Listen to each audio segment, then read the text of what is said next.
l'AEM fait partie du problème de l'école. L'AEM est un problème, un vrai problème.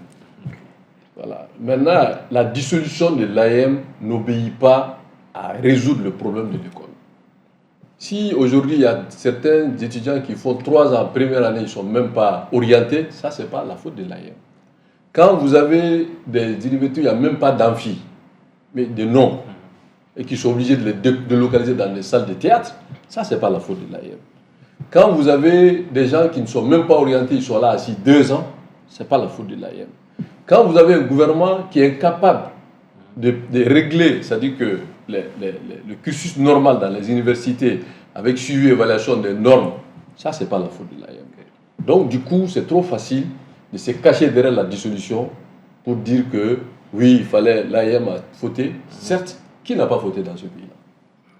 Qui n'a pas fauté?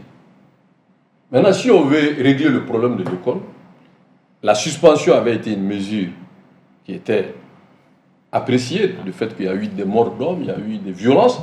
Il fallait procéder tout simplement à la relecture des textes pour adapter, qu'on change le nom n'est pas un problème, qu'on change même c'est-à-dire que les tâches, les missions de l'AEM n'est pas un problème, mais la dissolution obéit à une volonté politique de casser systématiquement tous les contre-pouvoirs qui vont s'organiser éventuellement contre le régime militaire, parce qu'on vit un régime militaire.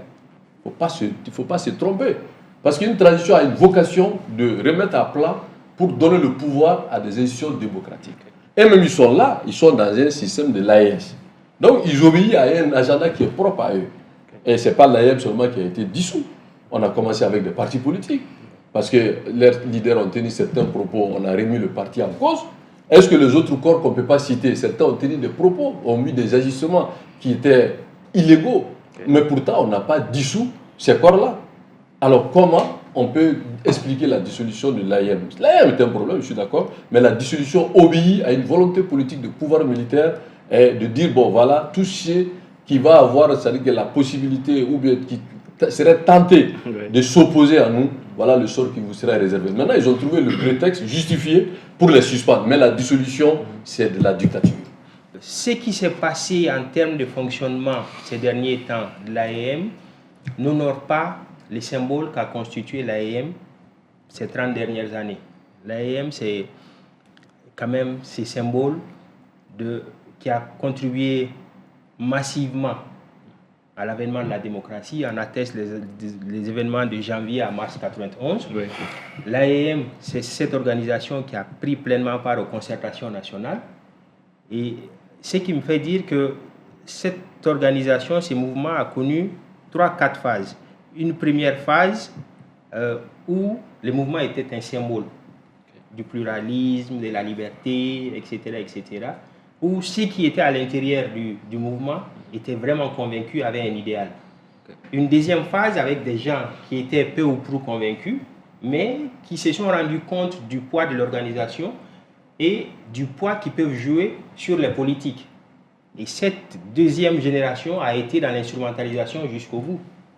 Une troisième génération qui était encore dans l'instrumentalisation par les politiques et par eux-mêmes, mais qui a ouvert la voie à ce que je vais appeler la boîte de Pandore, les profits, l'aspect pécunier de la chose, la gestion des parkings, etc., etc.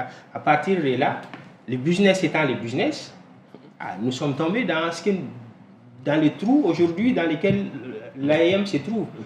Mais je pense qu'une restructuration, une relecture des textes aurait été mieux en ce sens qu'il n'y a pas d'alternative qui a été proposée à cette dissolution.